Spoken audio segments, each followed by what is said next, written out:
드렸사옵나이다. 아멘.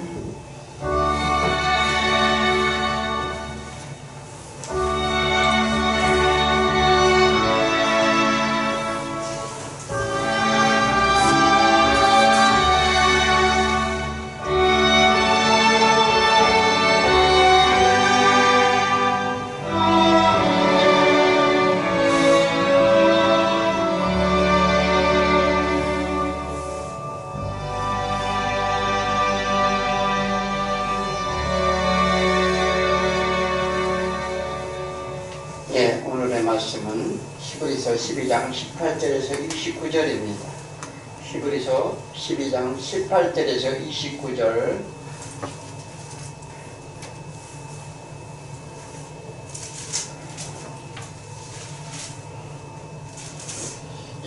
다 찾으신 줄로 믿습니다. 대답을 좀 하셔야 돼요. 자, 18절 제가 먼저 봉독합니다. 너희는 만질 수 있고 불이 붙는 산과 침침함과 흑암과 폭풍과 말하는 소리가 있는 곳에 있는 것이 아니라 그 소리를 듣는 자들은 더 말씀하시기를 하였으니 이는 짐승이라도 그 산에 들어가면 돌로 침을 당하리라 하신 명령을 그들이 견디지 못함이라. 그 보이는 바가 그 섭기로 모세도 이르되 내가 심히 두렵고 떨린다 하였느니라. 그러나 너희가 이른 곳은 시온산과 살아계신 하나님이 도성이 하늘이 예루살렘과 천만 천사와 거듭된 자들의 모임과 교회와 범인의 심판자이신 하나님이라고 얻기 위해 온전하게 이르게 모이라. 새 언약이 중보자이신 예수와 및 아벨의 피보다 더 나은 것을 말하는 뿌린 피니라. 너희는 사도가 말씀하신 일을 거역하지 말라. 땅에서 경고하신 일을 거역하고 피하지 못하려거든 하물며 하늘로부터 경고하신 일을 배반하는 우리가 바라냐. 그때는 그 소리가 땅을 진동하였거니와 이제는 약속하여 이르시되 내가 또 한 번 땅만 아니라 하늘도 진동하리라 하셨느니라. 이 또 한 번이라 하시는 진동하지 아니하는 것을 영원하게 하기 위하여 진동할 것을 만드신 것들이 영원의 것을 만드시리라. 그러므로 우리가 흔들리지 않는 나라를 받았은즉 은혜를 받자 이로 말미암아 경건함과 두려움으로 하나님을 기쁘시게 섬길지니 우리 하나님은 소매라는 불이심이라. 아멘. 예, 할렐루야. 오늘도 주 안에서 정말 승리하시길 바랍니다. 우리가 교회에 나오는 것은 정말 우리가 흔들리지 않는 나라, 즉 영원한 나라에 우리는 이제 소망하기 때문에 그런데 우리는 이미 영원한 나라에 우리는 입성에 있다는 사실을 믿으시기 바랍니다. 그런데 예배 드리면서 마음이 여리저리 흔들리면 안 돼요. 그죠? 자, 오늘 영원한 나라, 정말 흔들리지 않는 나라에 대해서 말씀을 우리가 증거를 받기를 원합니다. 자, 우리가요, 이 히브리서를 정말 이제 마지막 결론 부분에 다다랐습니다. 그동안에 히브리서를 쭉 강의를 우리 설교를 했는데 처음부터 귀담아 들으셨다면 정말 우리가 믿음이 어떻게 가야 될지를 지금 계속적으로 구약과 신약을 비교합니다. 우리는요, 신앙생활이 구약 안에 머무르는 사람들이 너무나도 많이 있어요. 그래서 날마다 우리는요, 구약 속에서 헤매지 못합니다.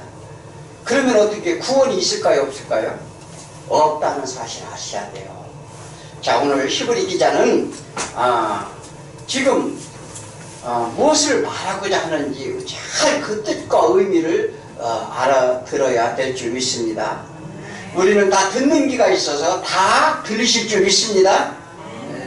자, 세상은 정말 혼란하고 혼탁합니다. 자, 무엇 하나 보장될 수 없는 불안하기 그지없는 것이 이 세상입니다. 하나도 안전한 게 없죠. 그죠? 우리는 길가에 가도 안전을 보장받지 못합니다. 그래서 세상 살면서 우리는 내가 평안코자 또 내가 어떤 행복을 얻고자 세상 가운데에서 부단히 노력을 합니다. 돈도 벌고 뭐 좋은 집도 사고 차를 타고 가도 어떻게 해요? 좋은 차 타면은 어떻게 사고 나도 안 죽는다는 거죠. 자, 이렇게 우리가 자신들을 지키고자 자신들이 평안하고자 하나 무엇이든지 영원한 것이 없다 이렇게 말을 합니다. 그래서 예수님이 말씀하셨죠. 모래 위에 지은 집과 이 반석 위에 지은 집, 모래 위에 지은 집으로 이게 창수가 나고 폭풍이 오고 바람이 불면 어떻게 된다고요? 다 넘어진다는 거죠. 그러니까 우리가 이 모래 위에 짓는 집을 짓지 말라. 그 영원한 반석 위에 하나님의 말씀 위에 지은 온전한 집은요 영원하다는 거예요. 그런데 우리는 이거 참 믿음으로 그것을 인정하고 신하기가 쉽지 않다는 거죠. 자, 이스라엘 민족이 모세의 인도로 애굽을 떠났어요. 애굽을 떠났어요. 애굽은 어디라고요? 애굽은 세상을 지칭하는 거예요. 세상이 그 당시에 가장 찬란했던 문화, 세상에 지배하는 그런 막강한 나라 애굽.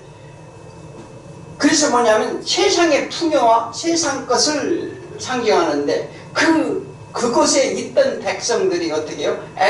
애굽을 떠나 홍해를 건너게 됩니다. 그런데 홍해를 건너자마자 그들은 불평과 불만을 터뜨렸어요. 왜? 찬란한 세상의 문화를 벗어나서 이 사막과 같은 길을 걷게 한다는 것은 이게 무슨 하나님이 그러냐? 그래서 하나님께 불평과 불만을 터뜨리고 의심을 합니다. 그래서 시내산에 도착을 하지요. 시내산에 도착했을 때 그들은 뭐를 했어요? 그들의 하나님, 내가 믿는 하나님 금송아지를 만듭니다.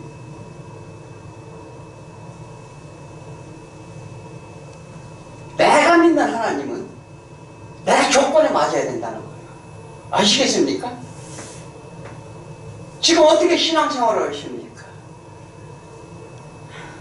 환경을 바꿔주는 하나님, 안전하고 고난 없이 인도하실 하나님, 각기 자신들이 원하는 하나님을 만드는 거예요. 지금 작금의 신앙생활 가운데 그런 사람들이 너무나도 많습니다. 내가 하나님을 만드는 거예요. 그렇지 않습니까? 자, 그러니까 매일 표적만을 원했어요. 뭐 좀 해달라는 거죠. 부탁합니다. 좀 도와주세요. 그러면서 차라리 애굽으로 돌아가는 게 낫다 생각을 했어요. 그 얘기는 뭐냐면 애굽으로 돌아가게 하는 하나님. 이 얘기는 뭐냐면 세상 풍요와 평화와 이 세상 것을 주는 하나님. 그런 하나님을 만들었다 이 말을 합니다. 이 이스라엘 민족만의 문제가 아니지요. 그러자 하나님께서 온 백성이 다 시내 산으로 오라. 너희도 다 나와라. 이렇게 명령을 합니다. 그 명령을 받은 백성들이 두려움이 떨게 되는데 왜 두려움이 떨까요? 오늘지 그 얘기가 그 해부터 시작을 하는 거죠. 예전에 에덴에서 아담과 하와가 먹지 말라 하는 선악과를 먹고 난 뒤 아담아 어디 있느냐 하나님이 부르죠. 부르니까 아담이 뭘 하고 있었나요? 나무 뒤에 숨었다 이랬어요. 창세기 3장 10절에 이르되 내가 동산에 하나님 소리를 듣고 내가 벗었으므로 두려워 숨었나이다. 이게 무슨 얘기일까요? 벗었대요. 벗었다는 거예요. 인간의 수치를 드러내는 것입니다. 그래서 이게 잘 하셔야 돼요. 이게 벌거벗은 게 뭔가 우리 성경 공부 시간에 가르쳐 줬는데 이게 잘 귀담아 들으셔야 돼요. 우리가요, 하나님을 어떻게, 하나님과 우리가 관계가 어땠는지 우리가 아는 게 우리가 힘을 써야 돼요. 그래서 뭐냐면, 고린도 후서에서 그러죠. 너희가 벗은 채로, 어떻게 해요? 발가벗었다는 건 뭐예요? 집을 떠났다는 거예요. 이게 잘 생각하셔야 돼요. 그래서 이 벗었다는 것은 영혼이 있죠. 영혼이 그냥 떠다니는 거예요. 그래서 너희가 발가벗게 발견되지 아니하고 하늘의 처소로 덧입기를 사모하노라. 갈 데가 없다 이 말이에요. 갈 데가. 그래서 하나님 집을 떠났으므로 이제 하나님이 먹지 말라는 선악과를 먹었다는 것은 자기가 스스로 완전해지려고 했던 거예요. 그게 사단이 꼬이는 거예요. 너 하나님 없어서 살 수 있어. 자, 그러니까 그래서 두려워서 숨었어요. 그래서 그들은 뭐냐면 하나님을 부르시는데 왜 두려울까? 이스라엘 백성들이나 아담보다 하나님께 낯을 피하는데 왜 하나님 앞에 갈 수가 없는가? 죽을 죄를 졌다는 거예요. 죽을 죄를. 우리가 무슨 죽을 죄가 뭐예요? 하나님을 떠난 게 우리 죄의 근본이에요. 그래서 뭐냐면 오늘 본문은 이러한 구약의 이야기로부터 시작을 합니다. 첫 번째, 시내산의 두려움이에요. 시내산은 어디예요? 구약, 예를 들어서 옛 언약이라고 말하기도 합니다. 하나님이 약속하신 것, 즉 다른 말로 하면 세상 나라나 똑같은 거죠. 18절 19절에 보면 너희는 만질 수 있고 불이 붙는 산과 침침함과 흑암과 폭풍과.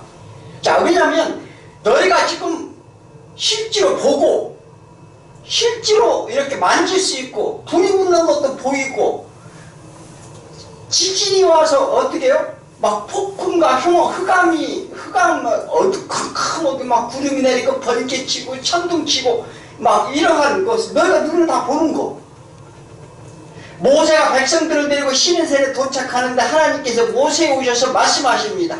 그래서 출애굽기 19장 11절에서 이 안은 뭐라고 말씀하시냐면 모세가 백성들을 성결케 하고 3일 후에 내가 시내산에 강림할 것이니 그런데 그 안에 누구도 이 시내산에 오르지 못하게 하라. 만약 산에 오는 자가 있다면 반드시 죽으리라. 만약 그런 자가 있다면 돌로 터 죽이거나 화살로 쏘아 죽여라. 살아남고 짐승이고 살아남지 못하리라.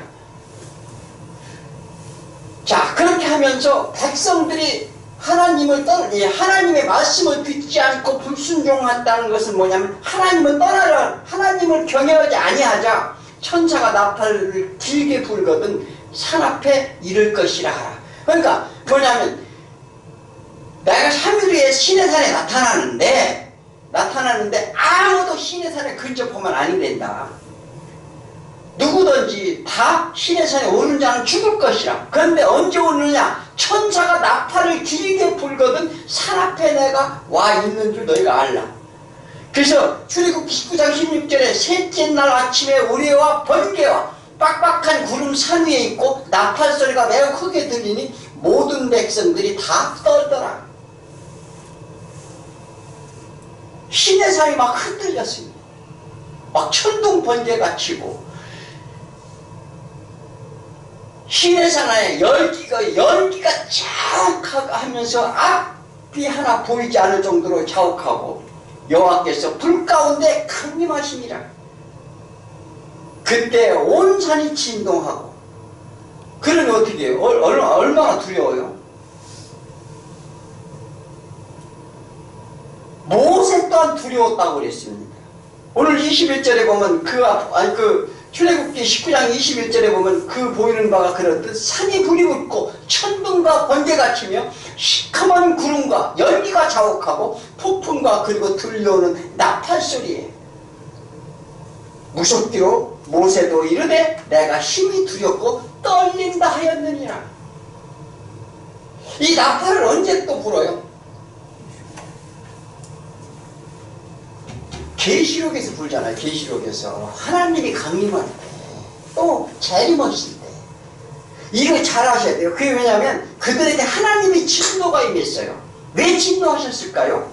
하나님이 부르신 뜻을 전혀 모르는 소경과도 같았는데 출애굽기 32장 8절에 보니까 내가 그들에게 명령한 길을 속히 떠나 자기를 위해 송아지를 부어 만들고 그것들을 예배하며 그것에게 제물 드리며 말하기를 이스라엘아 너희 이는 너희를 애굽 땅에서 인도낸 너희 신이라 하였도다.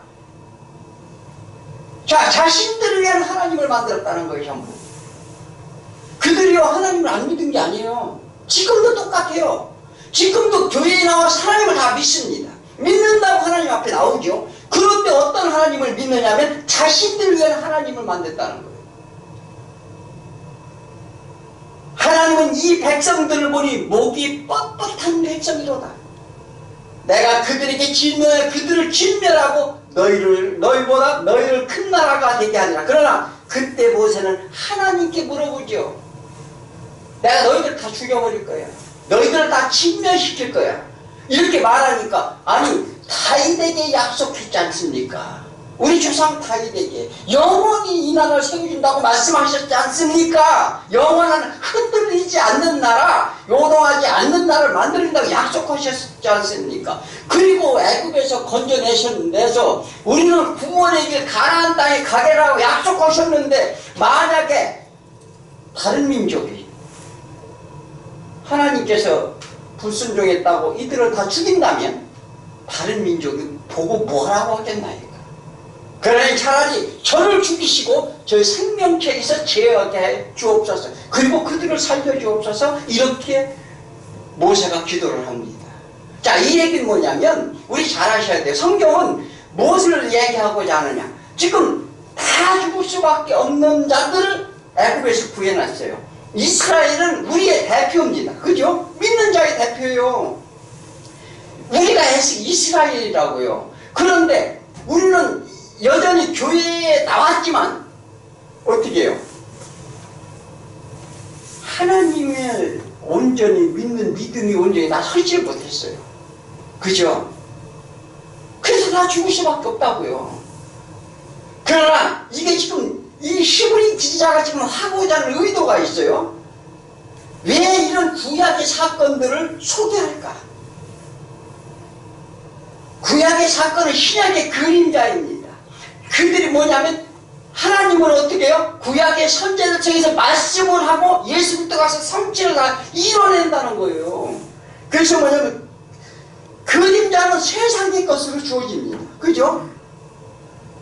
세상의 것으로 주어졌다면 실체는 우리에게 주어지는 영원한 나라의 성취 의식을 믿게 하려는 것을 우리 인간의 역사를 통해서 보여주고자 하는 거예요. 설명할 길이 없어요. 하늘나라에서 하나님의 구원의 역사를. 그래서 실제 구약에서는 축복도 주고 땅도 주고 소산도 주고 이렇게 하는 거예요. 자, 그런데 여전히 지금도 똑같이 그렇게 원한다는 거예요. 우리가 먼저 왜 출애굽을 하였나 이렇게 우리는 알아야 돼요. 하나님께서는 구원의 길을 보여주시려고 하는데 이스라엘은 이 사실을 잘 몰랐다는 거예요.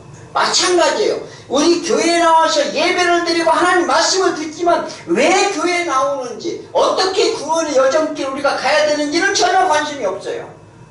내 문제를 해결해 달라는 거예요. 내 문제를. 그렇잖아요. 자, 그러니까 신앙 또한 마찬가지라는 거예요. 그래서 모세는 예수 그리스도의 그림자인데 그를 통해 어떻게 구원을 이루게 되는지를 깨닫도록 하시는데 단순히 이스라엘 민족만 불순종한 것이 아닙니다.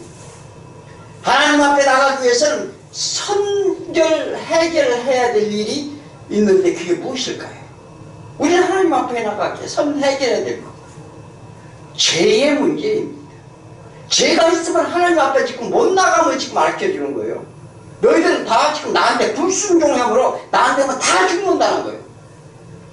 그러면 하나님 나라 가기 위해서는 죄 문제가 해결해야 되잖아요. 그죠? 그래서 제사 없이는 어느 누구도 하나님 앞에 설 수 없다는 것을 알리는 거예요. 그들은 하나님 하시고자 하는 하나님의 뜻을 전혀 모르고 있는데 지금도 신앙생활을 하면서 그 하나님 앞에 어떻게 우리가 나아갈 바를 지금 모르는 사람이 너무 많다는 거죠. 그래서 오늘 19절에 보면 나팔 소리와 말하는 소리가 있는 곳에 이른 것이 아니라 그 소리를 듣는 자들은 더 말씀하지 아니하기를 구하였으니. 그러니까 하나님이 어떻게 해요?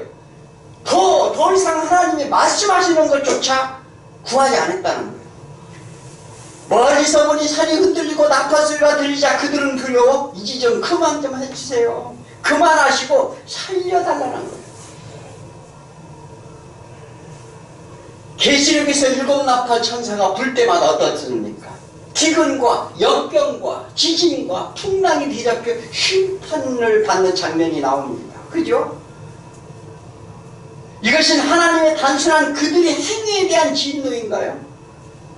이는 하나님을 떠난 모든 자들이 경고하시는 것입니다. 그 순서대로 심판을 하는데, 자, 우리가 뭐냐면 단순한 기근과 역병과 어떤 지진과 풍랑, 이 전쟁, 이거 뭘 의미하나요? 우리는요, 어떻게 생각을 하느냐면 전부 그렇게 생각해요. 우리는 육신적으로 전부 보는 거예요. 성경을. 그러니까 이게 무슨 얘기인지도 몰라. 나중에 계시록을 할 때 각 이렇게 심판하는데 왜 그들에게 어떤 자들을 먼저 심판하는지에 대해서 설명을 해드릴 겁니다.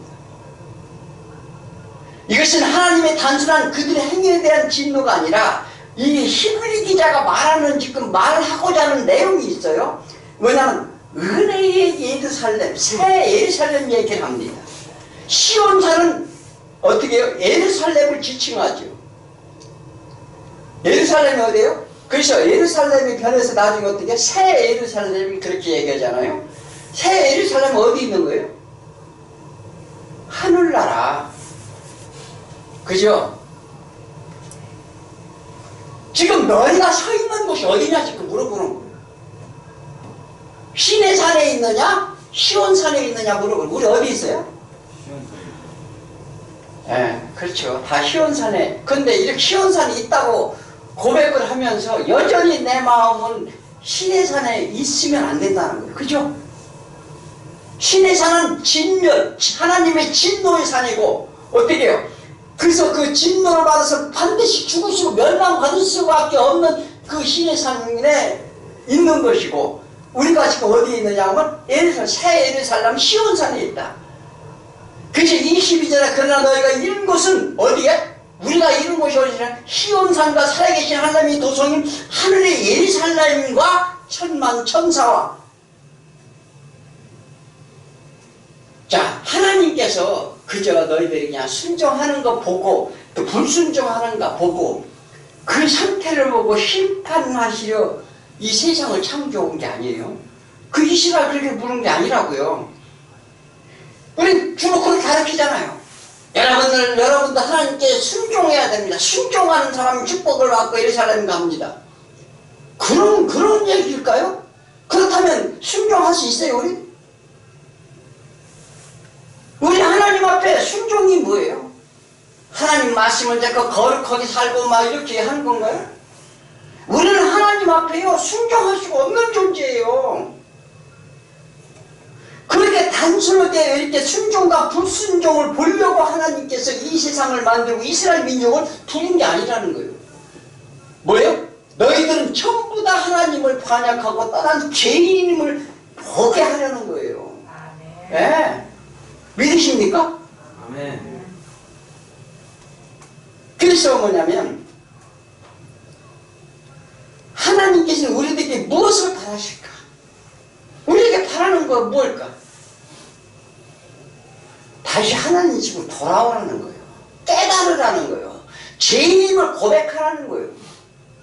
그리하면 어떻게 해요? 내가 너희에게 긍휼과 은혜를 베풀리라. 내가 교만해지고 뭐가 잘났다고 이 세상에 뭔가를 남기고 어떻게 해요? 업적을 남기고 우리가 하나님의 구원의 역사에 보탤 수 있나요?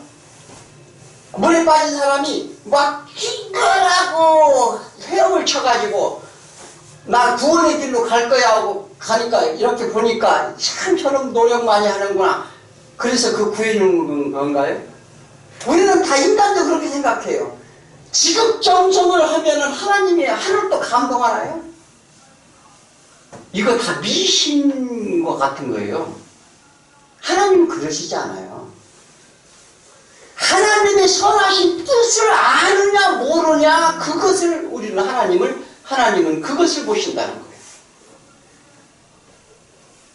자, 그러니까 우리가 깨닫고 다시 하나님께 돌아오라. 신의 산에 하나님이 임재 앞에 설 수 없었던 너희들이 이제는 시온산 하나님의 도성인 새 예루살렘에 있다는 것을 확신하라는 거예요. 거기에 누가 있다고요? 23절에 보니까 하늘에 거룩된 장자들의 모임과, 제가 하는 얘기가 아니에요. 이게 하늘에 기록된 장자들의 모임과 교회와 만민의 심판자신 하나님 및 온전하게 된 의인의 영들과. 자, 이스라엘은 누구예요? 하나님이 부른 첫 번째 장자예요. 그죠? 그들의 모임과 교회, 그들로 인해서 탄생한 교회, 그러므로 예수를 믿어 생명책에 기록된 자들과 예수 안에서 부름받은 각 교회의 성도와 심판자이신 하나님, 그리고 축하 연회를 베푸는 천만 천사의 축하의 나팔소리. 예루살렘, 새 예루살렘의 나팔소리는 무슨 소리라고요? 하늘의 천국 잔치를 불러주는 기쁨의 나팔소리예요. 그런데 우리는요, 하나님의 나팔소리가 들리면 어떻게 해요? 심판만 생각을 하죠. 그죠? 그렇게 두려운 거예요. 죄를 벗지 못하면 더럽다 이 말이죠. 예수 안에 믿음으로 구원을 얻어 안전하게 된 영들이 축하 파티를 엽니다. 지금 누가 이 자리에 있다는 거예요? 지금 누가 이 자리에 있느냐? 내가 이 자리에 있어야 된다는 것입니다. 내가 그 자리에 간다고, 내가 소원한다고 가는 게 아니에요.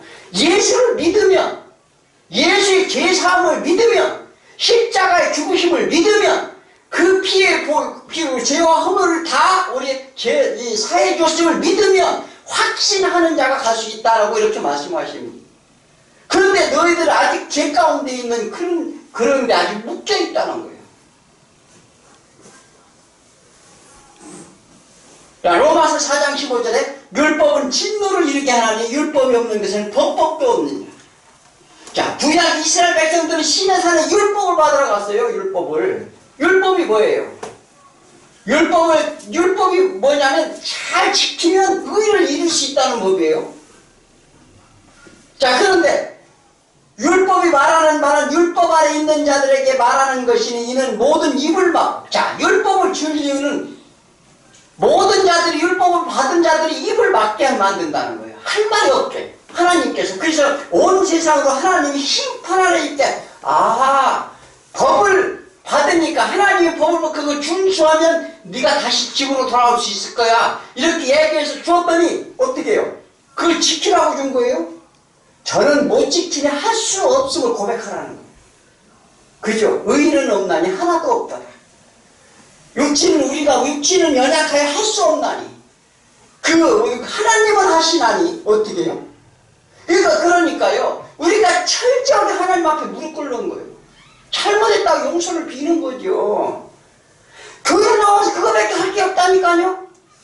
뭘 얼마나 하나님의 구원의 역사에 내가 얼마나 보탬이 된다고 하겠어요. 그런 게 아니에요.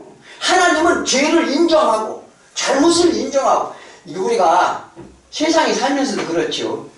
죽을 죄를 졌어요. 그러면 딱 와서 정정당당 앞에 가서, 그래, 내가 죽을 죄를 지었네, 자네 마음대로 할게. 그러면 그 사람이 어떻게 할까요? 용서해 줄 거예요? 안 해줄 거예요?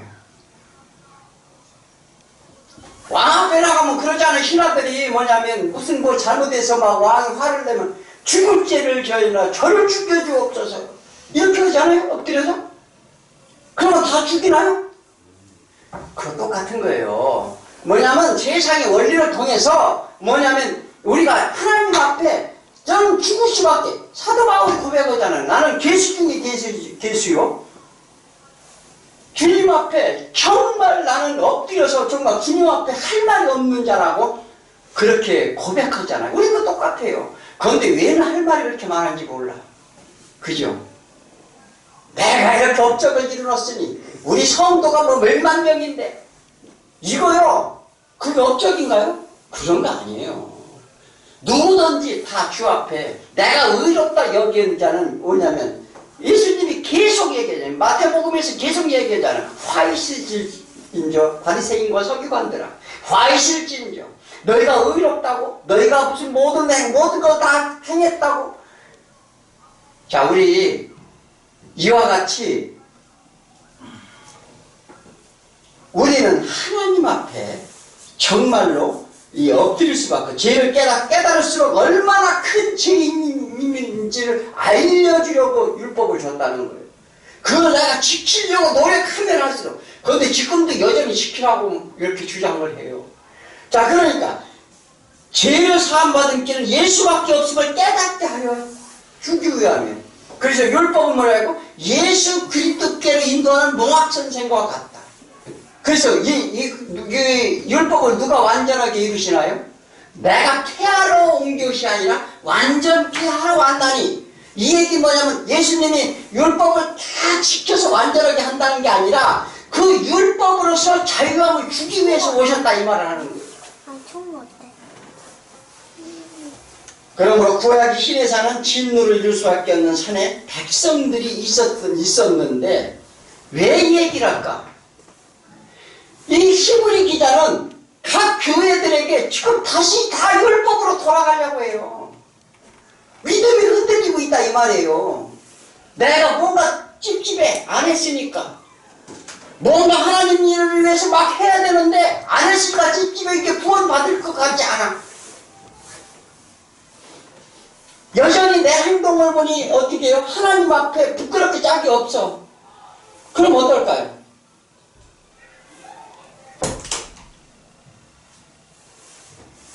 그것은 뭐냐면 우리가 할 수 있는 게 아니에요. 주 앞에 엎드릴 때, 은혜를 구할 때, 하나님의 은혜를 구하면 어떻게 되는지 아세요? 성령님이 나한테 오셔요. 네. 성령님이 오시면 누가 나를 인도해요? 성령님이 인도하는 거예요. 성령님이. 내가 인도하는, 내가 가는 게 아니에요. 그러면 성령님이 주 안에 있는 자에게 로마서 5장에서도 얘기했잖아요. 요한일서에서도 얘기하고 절대 그리할 수 없느니라. 주 안에 있는 자가 다시 범죄자가 되랴? 절대 그리할 수 없느니라. 왜냐하면 우리는요, 누 앞에 하나님의 성령님이 임재해서 임재함을 우리가 깨닫는 자에게 어떻게 해요? 다시 범법자의 길로 가지 아니한다, 이렇게 말합니다. 그래서 우리는 어떻게 해요? 그 은혜 금유를 구하면 시온산에 있다는 거예요. 현재 우리들은 하나님 앞에 죄로 인해 무섭고 두려움에 떠는 자들이 아니고 시온산에서 벌어지는 축복의 잔치를 벌이는 것에 있다는 것을 너희는 깨달아라, 알라, 이렇게 말합니다. 그 이유는 무엇인가? 우리는 어떻게 가야 돼? 24절에 보니까 새 언약의 중보자이신 예수 및 아벨의 피보다 더 나은 것을 말하는 뿌린 피로 우리는 간다, 이 말을 하는 거예요. 그렇다면 시온산은 사도 요한이 보고 표현하는데 어떨까요? 시온산이 어떤 곳인가요? 계시록 21장에 가면 시온산에 대해서 나옵니다. 21장 10절 이하에 보면은 성령으로 나를 데리고 크고 높은 산을 올라가 하나님께로부터 하늘에서 내려오는 거룩한 성 예루살렘을 보이니 하나님이 그곳에 영광이 있고 그 성의 빛이 지극히한 보석인데 각종 보석이 다 나옵니다. 벽옥과 수정과 같이 말따라 크고 높은 성곽이 있고 12문이 있는데 문에 12천사가 있고 그 문 위에 이름을 썼으니 이스라엘 자손 12지파의 이름들이라. 그래서 27절까지 계속 그 새 예루살렘 도성까지 소개합니다. 그것에는 밤도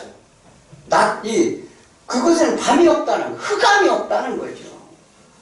빛이 비치는 곳이라 이렇게 말합니다. 자, 그곳에 들어가는 자들은 누구인가? 계시록 21장 27절에 무엇이든지 속된 것이 뭐예요? 속된 것이나 가증한 일, 속된 것, 세상 것, 세상 일, 세상 것이나 가증하다는 건 뭐예요? 우상을 얘기하죠, 우상. 우리가 세상에 살면서 무엇을 믿고 의지하고 살았느냐? 또 거짓말하는 자고요. 이게 사단의 거짓말 하잖아요. 우리를 속이고 깨는 자들, 결코 그리로 들어가지 못하되 오직 어린 양의 생명책에 기록되는 자들만 들어가리라.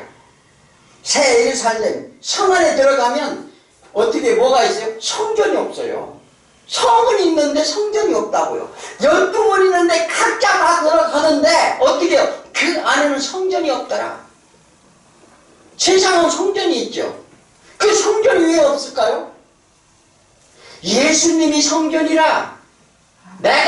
그래서 너희가 어떻게 해요? 성전을 허물고 예수님이 성전을 되셔요? 성전이 주인 되신다고요. 주인 되시는데 내가 각자 너희들 성전으로 만들겠다. 그래서 너희 안에 거하겠다. 성전이라는 건 하나님이 계시는 곳이잖아요. 과연 여러분들 하나님이 계십니까? 어떻습니까? 두렵지 않습니까? 그거 두려운 것은 어떻게, 누구를 두려워하라? 하나님을 두려워하라는 거예요. 세상을 두려워하지 말라. 그래서 뭐냐면, 모두 하나님을 모신 성전이 되므로 생명책에 기록된 것이라 이렇게 말하는 거예요. 그래서 세 번째는 천국잔치에 초대받은 자들이라는 겁니다. 자, 결론을 말하자면 구약은 인간들이 하나님 집을 떠난 삶의 모습을 그린 거예요. 인간이 왜 그렇게 방황해야 되고 나그네 인생을 살아야 되는지를 모습을 그린 겁니다. 하나님을 떠난 자들이 하나님과 동등됨을 주장하니 율법을 주는데 이방인들에게는 각자 마음에 양심을 심어준다 이렇게 말합니다. 율법이 요구하는 대로 살면 다시 돌아올 수 있도록 하겠다는 것이 신명기 28장 1절에서 14절까지 내용입니다. 너희가 그렇게 다 내 명령과 규례를 지켜 행하면 세상에서 받지 못할 복이 하나도 없어요. 근데 이걸 얘기하죠. 여러분들이 이렇게 해서 하나님이 이렇게 축복하십니다. 이걸 받으셔야 됩니다. 뭐 들어가도 나와도 자녀가 됐든 들짐승이 됐든 내가 가녀는 모든 것이 다 축복을 주는데 이렇게 살아야 됩니다. 하나님이 이런 분인데 이렇게 설명하면 안 돼요. 그런데 이 축복을 받은 자가 한 명이라도 있나요? 단 한 명도 없다는 거예요. 없는 걸 받으라면 되나요? 그래서 15절서부터 65절까지는 40몇 절인가요? 그래서 전부 지금 너희들에게 받을 저주만 얘기합니다. 저주받는 거 싫어하죠. 저주가 뭐라고 그랬죠? 지난주에 얘기했는데 하나님의 징계, 저주, 왜 그것이 우리의 축복이라는 거예요, 사실은. 그래서 뭐냐면 단 한 명도 율법을 지킨 자가 없게 됩니다. 우리가 연약하여 할 수 없다는 걸 인정토록 하시는 건데, 그런데 사람들은 왜 이 율법을 줬는지 모른다는 거예요. 지금도 여전히 율법을 지켜야 한다 주장하는 이들이 행위를 강조합니다. 행위가 있어야 믿음이 있는 거지. 그래요? 그게 되던가요? 왜 안 되는 걸 자꾸 하라고 그래요? 자, 이게 뭐냐면 믿음이 있어야 행위가 나오는 거예요. 예. 그게 우리가 행위를 하는 게 아니라 하나님이 인도하심을 받는다는 것입니다. 예. 그러므로 그런즉 어찌하려 우리가 법 아래 있지 않냐고 은혜 아래 있으니 죄를 지으려 그럴 수 없느니라. 뭐라고요? 우리가 그러면 행위를 못하면 어떻게 합니까?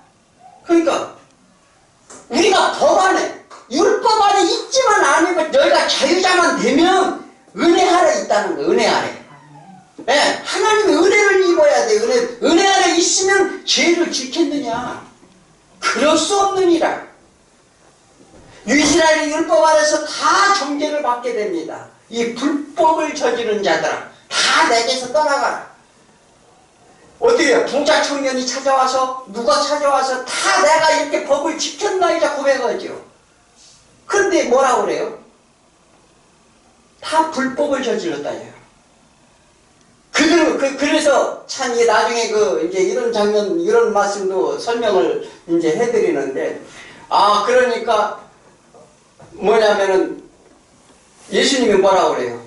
내가 굶주렸을 때, 내가 감옥에 갇혔을 때, 내가 무엇을 했을 때 너희들은 물을 줬고 음식을 갖다 줬고 그런 자 그러지 않았느냐? 그러니까 언제 그랬어요 제가? 우리 그런 적 없어요. 그게 무슨 얘기를 하시고자 하는 걸까? 그런데 그들은 어떻게 해요? 서기관과 바리새인과 서기관들은 그러면서 저들과 같이 너희가 어떻게 해요? 율법을 지키지 아니하면 천국에 가지 못하리라. 자, 우리는 이렇게 얘기하니까 율법을 지켜야 된다고 그러는 거예요. 그게 무슨 얘기야, 무슨 의도인지 내용은 하나도 우리가 생각지 아니하고 그렇게 전부 얘기하는 거예요. 그 추후에 비유의 말씀을 할 때 충분히 설명을 해드리겠습니다. 이거 오늘 뭐 이런 얘기까지 다 할 수가 없으니까. 자, 그런데 우리가 율법 아래서 다 정죄를 받게 되는데 이 불법을 행하는 자가 내게서 떠나가라. 우리가 어디에 서 있나? 22절 보니까 너희가 이른 곳은 이게 완료형으로 되어 있어요. 우리가 이미 이르렀다는 거죠. 이미 예루살렘에 와 있는 것으로 표현합니다. 이것은 확실히 그럴 것이라는 걸 믿으시기 바랍니다. 이는 새 언약의 중보자 예수 그리스도의 피로 인하여 저들은 알지 못하니 어떻게 해요?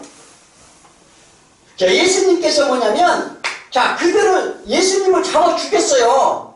그런데 예수님이 돌아가실 때 뭐라고 얘기하셨어요? 저들은 알지 못하는, 그들은 밑에서 예수님의 옷을 찢어가지고 서로 등분해서 막 가져가고 그랬어요.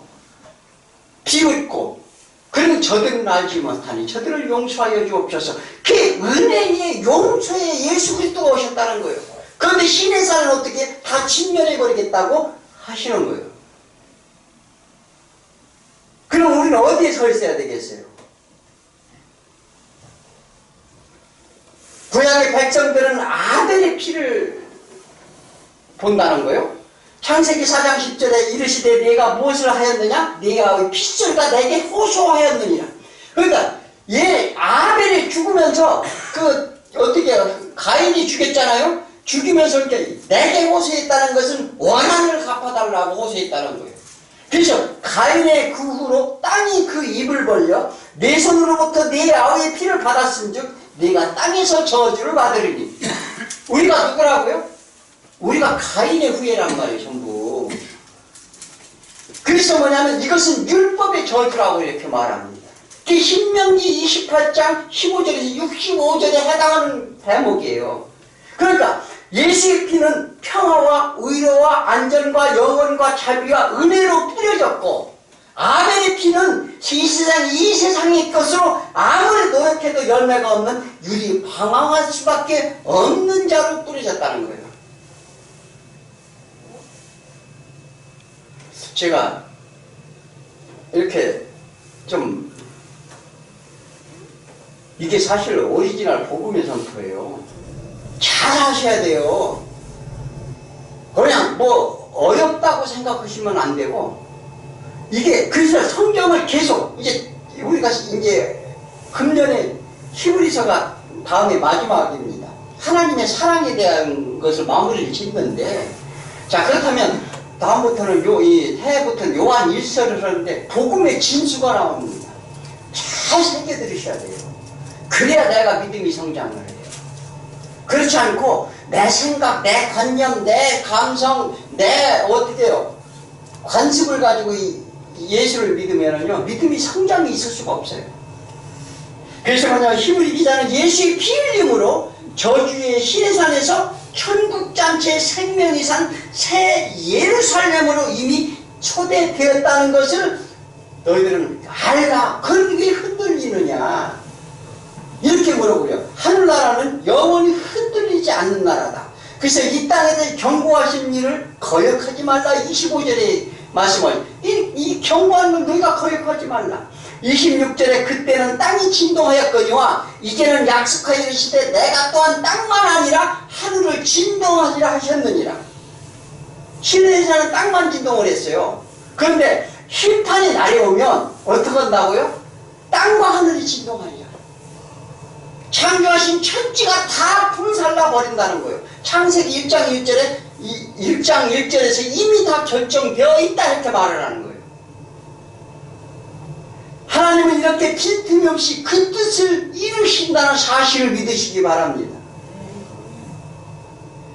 이제 하늘과 땅은 그 동일한 말씀으로 어떻게 해요? 어떤 말?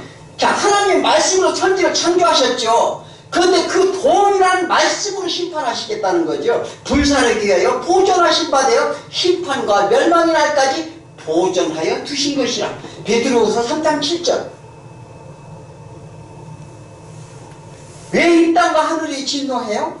왜 반드시 그래야 하는 것일까요? 그 이유를 알아야 돼요. 영원하지 못한 세상이 다 사라진다 이렇게 말합니다.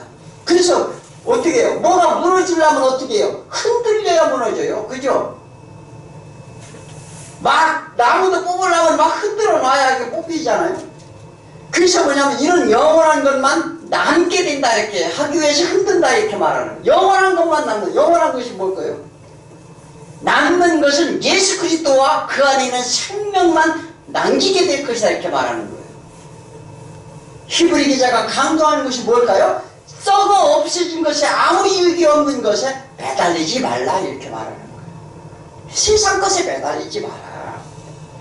예수 그리스도 예수 안에 예수 어린 양의 피로 너희들은 이제 시온산에 서 있음을 믿고 확신하라. 그럼에도 우리가 현실 가운데 흔들리기 때문에, 우리가 현실의 삶에서 흔들리기 때문에 그렇게 흔들리면 어떻게 해요? 뽑힌다는 사실을 알아라는 거예요. 멸망의 길로 갈 수 있다. 그러니 구약의 신의 상 그리고 율법을 준 것은 진동하지 아니한 것, 영존하기 위해 진동한 것들을 만든 것이 변동된 것들을 나타내기 위함이라는 것. 이렇게 말, 17절에 말하는 이게 무슨 얘기일까요? 우리는 구약에 매달리고 율법에 매달리면 그 법으로 심판받는다는 것을 알라.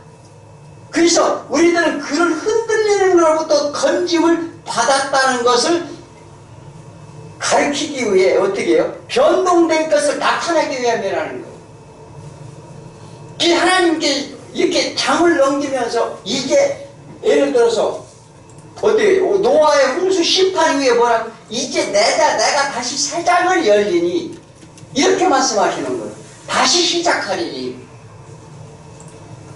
28절에 보면 그러므로 우리가 흔들리지 않는 나라를 받았은즉 은혜를 받자. 어떻게 뭘 받자?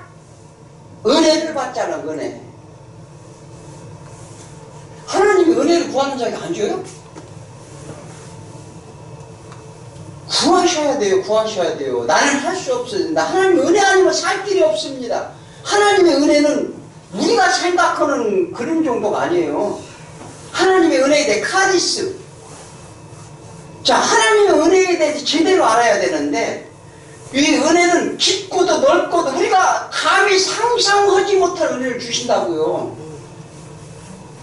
그래서 이러하냐마 경건함과 두려움으로 하나님을 기쁘게 할지니. 자, 은혜를 받으려면 율법으로 내가 경건해지고 의로워지려 한다면 은혜를 못 받는다 이렇게 말합니다. 나는 죄인이니 나의 결심으로, 나의 노력으로, 나의 수련으로, 나의 인내로 이렇게 내 마음속에 악한 영으로 인하여 하나님 앞에 서지 못하는 연약함을 나는 얻었습니다.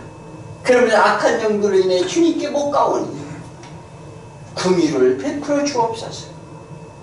애통하는 이에게 은혜가 부어진다는 사실을 믿으시기 바랍니다. 이미 허락된 은혜, 그게 허락된 은혜라는 거예요.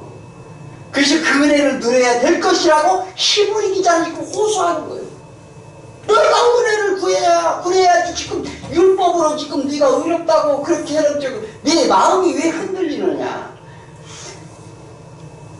하나님의 은혜, 그 은혜는 한이 없고 넓고 하와 같다 이렇게 말하잖아요. 그 무한합니다. 조그마한 것부터 큰 것까지 우리가 충량할 수 없다는 것을 반드시 믿으시고, 신앙생활의 믿음의 척도는 뭐냐면 환경을 뛰어넘는 복음의 기쁨과 소망을 얻는 것입니다. 우리는 하나님의 구원의 길에 얼마만큼 노력하여 업적을 쌓느냐가 아니라 하나님의 선하신 뜻을 알아라는 거예요. 그 뜻을 알고 그 행사에 동참을 하는 것입니다. 그러면 하나님이 해주시겠다는 거죠. 그런데 우리가 하나님의 선하심에 동참을 할 때 내가 하겠다는 거예요.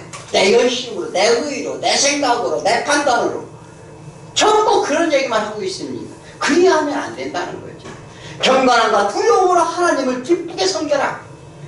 29절 마지막 절에 우리 하나님은 이 태워 없애는 불심을 알라고 이렇게 말씀하십니다.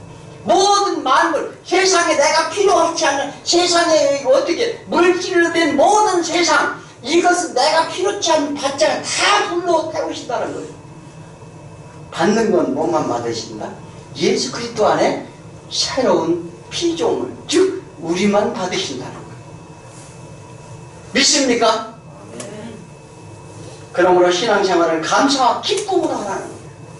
신앙을 누리시는 자가 되어야 된다는 거예요. 왜? 힘들게 어렵게 뭐 내가 이거 해야 돼, 이거 해야 돼, 이러지 말라는 거예요. 그죠? 하나님 앞에 기쁨으로 나와 담대하게 나와서 뭐 헌신을 해도 봉사를 해도 그렇게 하시라는 거예요. 주 안에서 다 우리가요 새해에는 정말 이러한 우리가 기쁨을 얻는 저와 여러분이 되길 축원합니다. 기도합니다. 하나님 아버지,